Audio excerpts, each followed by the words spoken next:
And to get a better understanding of how the track came to be, let's listen to this clip from Beyond Synth number 80. Alright. You know how much it took me to work up to be able to do that with no laugh? Good.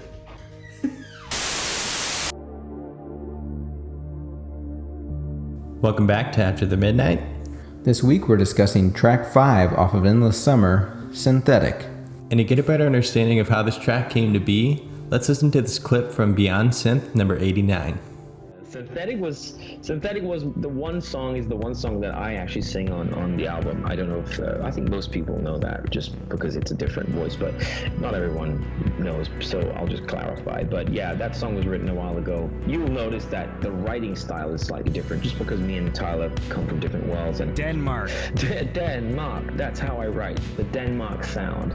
Maybe that's true. Maybe there's a bit of Scandinavian pop writing in it because that's what I come from, mixed with kind of the American influences. But it was a song written a few years ago, and I just took it and tweaked the production a little bit because I always really liked the song and it never had found a home. I actually had my publisher, BMG, were interested in it, sending it to Justin Bieber and Chris Brown, but it never happened, it never got done, and they wanted to change a few things, and I was like, I kind of felt like the track was perfect, so I thought, fuck it, let's just put it on the album, and I tweaked the production a little bit and made it fit into the sonic world of the rest of the album, and I think it worked out pretty well, even though it does maybe stick out a little bit in terms of not being so highly driven, but it's nice to have a little lull in the album, in the middle of the album, I think. The most interesting thing to me there is that he had a song already written before the Midnight and that he had actually pitched it to Justin Bieber and Chris Brown. That's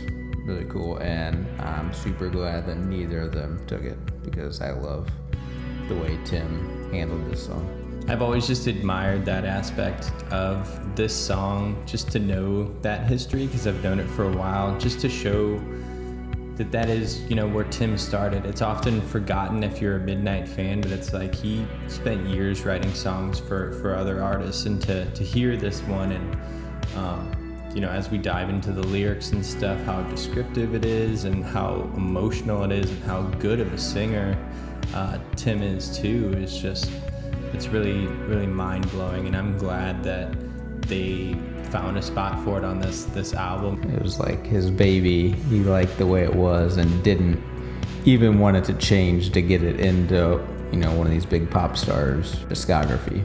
From what we've gathered, you know, through the history that we've gone through, even just with Tim McEwan and Tyler, hearing their history as songwriters and a little bit from Nikki Flores and stuff, like when you're a songwriter for other artists, change is something I'm sure that happens constantly. You're changing song structure, production, lyrics, cadence of those lyrics. So change wouldn't be that out of the ordinary, you know, for somebody to come back and say, hey, do you think you could tweak this and tweak that? And for Tim to respect it that much and feel so proud of it, to say, you know, no, I actually want to keep it, and then for it to make it on Endless Summer is really, really awesome. And it's just, you can tell it really holds a special place for him to have that, you know, and of course the fans love it too because we get to hear Tim sing, and he has a beautiful voice.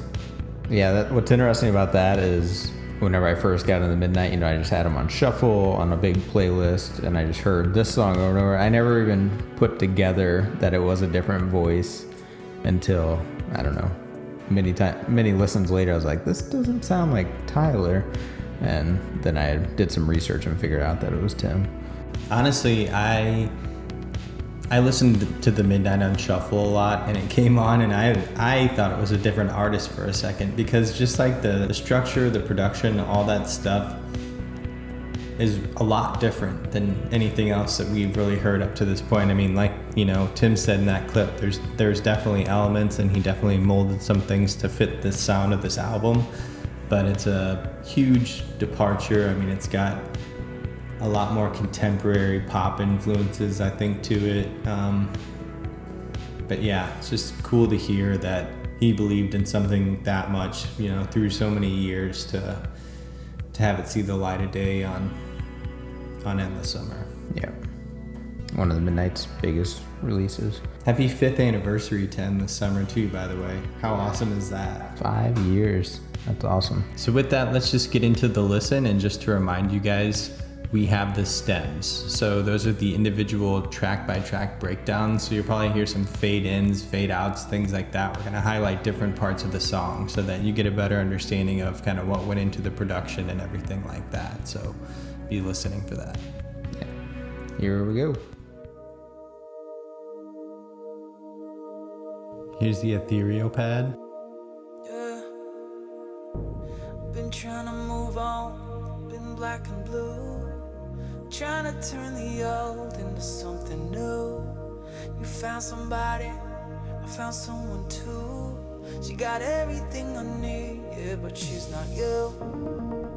Spire art. The Spire art is awesome. Hope it never could be found. Body slowly shutting down. And It really gives me a Chris Brown vibe. I can hear that. I got stuff inside, but it's not real. They say I'm fine, but I feel synthetic. Nothing human left in me. I'm just a machine full of moving parts. I got emptiness where I used to have a heart. One thing I love about the drums in this song is they're just so simple and spaced out, but it works so well. Very ethereal sounding. Nothing human about me.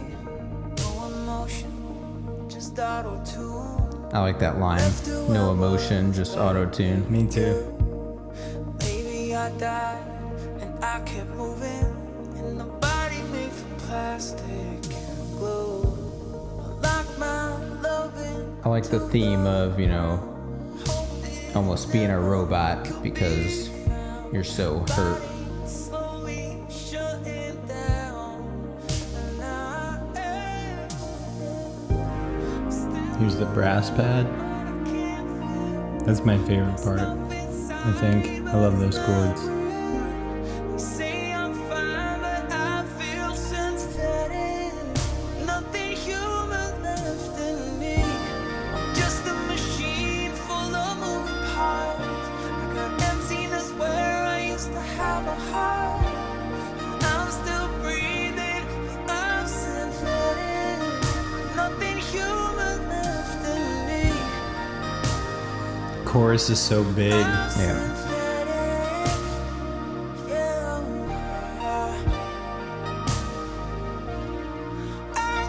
I love this end part too, just so epic. And I know those are keys. It sounds like guitar kind of, but just so epic and so moving.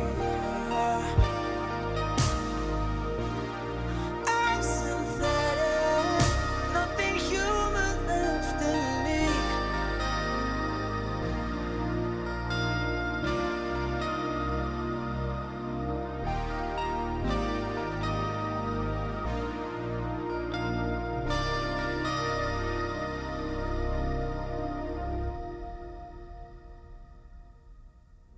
In another segment with Beyond Synth 89, Tyler had some really interesting things to say about Tim being the lead singer on this. Let's take a listen to that. I love Tim's voice. I think he's a great songwriter and singer in his own regard. He posted an old song that he started many moons ago, and I helped write a few verses on back in the day. It's called Comets, and he posted it on Instagram the other day. And there was some fucking guy that was like, "Hey Tim, you don't need Tyler, just do this on your own." And I was like, "Fuck, shut up, we got a good thing going here." That was the one time Tyler decided to get involved on the Instagram and actually comment on one of the and go, hey you. I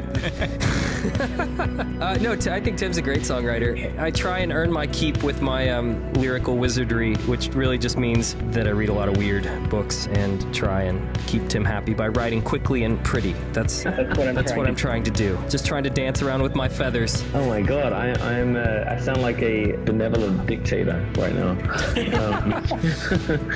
It's perfect, this system, or this setup really for me, because I don't write very fast. When I'm writing lyrics for myself, like by myself, I'm very picky, but I'm very slow. It's a very bad combination. So it's perfect because if it was just me, I would never get anything done, and I would find it too much to write a whole album. So in this way, I get to, every couple of years I'll write a song about something intensely personal for me, and I can't just spit out the lyrics like Tyler's able to do. So in this way, I really get to just kind of come when I feel something's good or good enough, I get to do that, and then the rest of the time I let Tyler do the hard work of writing all those lyrics and being amazing at that. So it's really the best of both worlds. So Tyler's still the lead singer. That's what I keep saying. It's not like I'm trying to move in on his stuff. That's not what I'm interested in. I think it's funny that Tyler got in there and kind of defended his spot, and the fact that Tim defended him too, to be like, by no means am I the lead singer of this group, but here it comes once again, the respect thing. It's he just took a back seat. I think that's 12 times I've said it now. 12 episodes, 12 times. Tyler underestimates himself a lot when it comes to his role and stuff like that. He does so much in creating this world for us. For anybody that follows them or anything on Twitter, Instagram, Tim is behind all those official handles and stuff. So for Tyler to actually get on there and intervene for one comment, that's pretty funny. Yeah, that's hilarious. Yeah, and you're right. Tyler does underestimate himself, doesn't give himself enough credit. He kills it in this. And like Tim said, I'd never get anything done if I didn't have Tyler there to push me. And I think that's a lot with partnerships. You need the other one pushing you whenever you need it. So for sure. And I know that in previous episodes, mainly going back to the very beginning of them this summer, they talked about how sometimes they're even passive aggressive with one another, like, when are you gonna get that verse done, or when are you gonna finish that loop and stuff like that. It's all jokingly, but it's like, yeah, they kind of keep each other on their toes. And the fact that Tyler can come in and kind of riff, a couple verses or some choruses or things like that, and give Tim enough to go craft an entire song around is amazing in itself. And from some of the demos and stuff we've listened to, it's very, very bare bones of stuff he gets, and he hears this potential in it, and then Tim goes in and makes that happen, and it's just magical, man. That's what makes them so good. Yep, I agree. Awesome place in the Midnight's catalog. I think what Tim said is true, in the fact that it's kind of a cool little interlude spot for where we're at. We just came off Jason, a really intense song. We've had some intensity here for a while now. We chill out a little bit, and then we're about to get really, really intense next week. So to his point about it being kind of an interlude, it is interesting because Jason and the Equalizer share a lot of elements, so it's like it does kind of put it on a pause a little bit. We got this part, and then it kind of picks back up where Jason left off, using a lot of the same instruments. It was very much made to kind of flow from one to the other, so it feels like this may have came at a later stage of the album, but once again, I'm glad that it made it. But yeah, it's like you expect this one thing, and then it really, really chills out, and then the intensity just really, really revs up after this. So yeah, I'm extremely excited to get into the next one. Yeah. It's kind of Zach's favorite song. So now that we've talked about it, we want to hear from the fans. Hi, it's Lloyd here from Hypersynth blog. Just wanted to drop a few lines about my favorite Midnight song, which is Synthetic. The reason that this is my favorite song by the Midnight is really just how relatable I find the lyrics. So last year, I had a bit of a period of mental instability. I've suffered with mental health problems for most of my life. And during that time, I really did feel disassociated. Don't know how many people out there will be able to relate to that feeling, but it basically just feels like you are not at one with your body, like you are disassociating literally from your body, mind, your friends, family, life, the things that normally bring you happiness, joy, or just generally make you interested in life and the world. It all disappears. And you're left really as an empty shell of the person you previously were. and can be again when you get better. But this song really, really does encapsulate that feeling. It's not a very common feeling that many people would have had, and that's why I found it so beautiful and so meaningful to me at that time in my life when I needed it the most. Hi, I'm Jack First out of Detroit, Michigan. I'm super excited to be giving a response to the After the Midnight podcast. A huge fan of the podcast and really what they do for the community, and it gives us all an opportunity to kind of come together. Love that we're talking about Synthetic today. A quick note, Endless Summer is my favorite album ever. It's an album that the record actually hangs up on my wall. I named my surf boat Endless Summer, and the boat itself has Endless Summer color scheme. It's an album that's had an incredible impact on my life, and in many ways I feel like the album has brought out a lot of what's best in me, and so needless to say, I feel very emotionally connected to the album. Synthetic is an interesting song. I first heard Synthetic, I think Synthetic was really the second song I heard in Endless Summer. So when I first discovered Endless Summer, it was Sunset. I found Sunset on YouTube or Spotify or some streaming device, and immediately I couldn't stop listening to the song. So I spent almost 24 hours just listening to Sunset. And finally, when I decided I should probably check out the rest of this album, Synthetic came on next. And I remember I was driving at the time, and when Synthetic started playing, I thought it was The Weeknd, ironically. I don't know if Tim has kind of a Weeknd kind of sound, but for some reason I was like, is The Weeknd playing? I had to do like a double take. No, this is the same people that I heard from Sunset. But I guess if we're talking about Synthetic and the way it makes me feel, is I think Synthetic really highlights that true happiness has to be shared, and in many ways it can't be found alone. So to me that means that, you know, in your life, whether that be a significant other, a partner, a companion, whoever, whatever you're sharing a moment with, the best way to find happiness is together. And when someone in your life leaves your life, it can make you feel numb, and it can really kind of dull the human experience. So in a way, you feel synthetic. Thank you, Tim and Tyler, for releasing that amazing music, and love this community. Big shout out from Detroit, Michigan.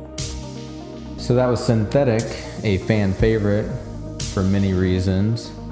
You know, it's the first song we hear by Tim and only song up until last week where Tim is on vocals. It's a really emotional song, and it's a little bit more introspective than a lot of the other songs, I feel. I agree. I just can't say it enough that it's so cool that this became a part of the Midnight's history, because obviously, you know, it's Tim's baby. The fact that they were able to find a place for it, and then up until last week it was the only song that we had, you know, by Tim. And now we have Comet. If you haven't listened to that, go listen to it. Go listen to Endless Summer. The 5th anniversary just passed, so you can hear that, and the fan favorite Bend as well. Yep. And we also have a lyric video for Comet, so you guys can check that out as well. Yes, check that out. Thanks for listening, everybody. Appreciate the support. You can like and subscribe below. Catch you guys in the next episode. We'll be covering The Equalizer, Not Alone, and we'll see you then. Peace.